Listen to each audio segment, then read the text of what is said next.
नमस्कार दोस्तों, स्वागत है आप सभी का इंस्पायर्ड बाय अभी यूट्यूब चैनल पर। दोस्तों, आज मैं आपको एक ऐसी कहानी बताने वाला हूँ जिससे आपको यह एहसास होगा कि सच्चा आनंद क्या होता है। एक शिष्य जिज्ञासा के साथ अपने गुरु के पास पहुँचा। उसके मन में कई सवाल थे, लेकिन सबसे प्रमुख सवाल था, गुरुजी, मुझे यह बताइए कि आनंद कैसे प्राप्त होता है।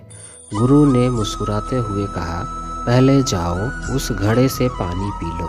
शिष्य ने पानी पिया और फिर वापस आकर गुरु के पास बैठ गया। उसने सोचा कि गुरु उसे कोई रहस्यमयी ज्ञान देंगे, लेकिन गुरु चुपचाप उसकी ओर देखते रहे। कुछ देर बाद शिष्य ने फिर वही सवाल दोहराया।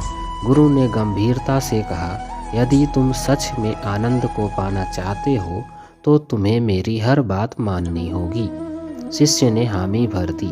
गुरु बोले, यहाँ बैठो, आंखें बंद करो और जब तक मैं न कहूँ तब तक उठना मत। शिष्य ने उनकी बात मान ली। 3 दिन की परीक्षा। पहला दिन। शिष्य ने कुछ खाया पिया नहीं, लेकिन उसे उम्मीद थी कि यह एक परीक्षा है। दूसरा दिन। उसकी हालत बिगड़ने लगी। भूख और प्यास से शरीर कमजोर हो गया। तीसरा दिन। वह बहुत थक चुका था, शरीर में ऊर्जा नहीं बची थी, लेकिन वह फिर भी डटा रहा। गुरु दूर से यह सब देख रहे थे।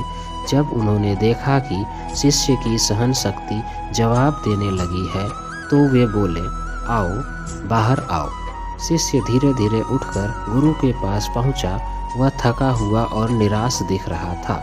गुरु ने मुस्कुराते हुए कहा, जाओ उस घड़े से पानी पी लो। शिष्य लपक कर घड़े के पास गया और प्यासे व्यक्ति की तरह पानी पीने लगा। जैसे ही उसने पानी पिया, उसे अद्भुत तृप्ति का अनुभव हुआ। उसकी आत्मा मानो पुनः जीवित हो उठी। गुरु ने पूछा, कहो, अब आनंद का अनुभव हुआ? शिष्य ने कहा, हाँ गुरुजी, पानी पीने के बाद मुझे अपार आनंद की अनुभूति हो रही है। गुरु ने मुस्कुराते हुए समझाया, यही मैं तुम्हें सिखाना चाहता था। आनंद कहीं बाहर नहीं है, वह पहले से ही तुम्हारे पास है।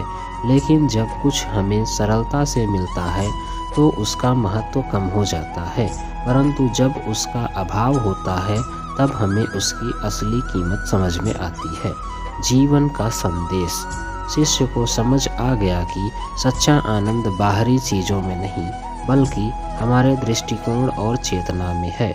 जब हम साधारण चीज़ों को सराहते हैं, जैसे जल, भोजन और प्राणवायु, तभी हमें असली आनंद की अनुभूति होती है। गुरु की इस शिक्षा से शिष्य को जीवन का एक महत्वपूर्ण सबक मिला। उसने गुरु को प्रणाम किया और संकल्प लिया कि अब वह हर छोटे बड़े क्षण का सम्मान करेगा और हर पल आनंदित रहेगा। दोस्तों, आपको यह कहानी कैसी लगी, कमेंट करके ज़रूर बताएं।